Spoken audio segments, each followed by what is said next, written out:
அன்னைக்கு தான் நான் அவன் கேம் ஸ்ட்ராட்டஜியை நோட் பண்ணேன். நம்ம எல்லாரும் பிளான் ஏ பிளான் பின்னு 2 வச்சிருப்போம்.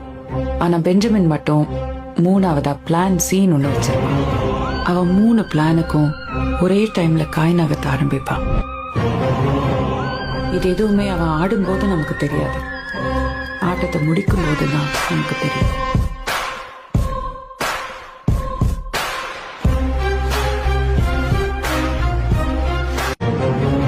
அன்னைக்கு தான் நான் அவன் கேம் ஸ்ட்ராட்டஜியை நோட் பண்ணேன். நம்ம எல்லாரும் பிளான் ஏ பிளான் பின்னு 2 வச்சிருப்போம்.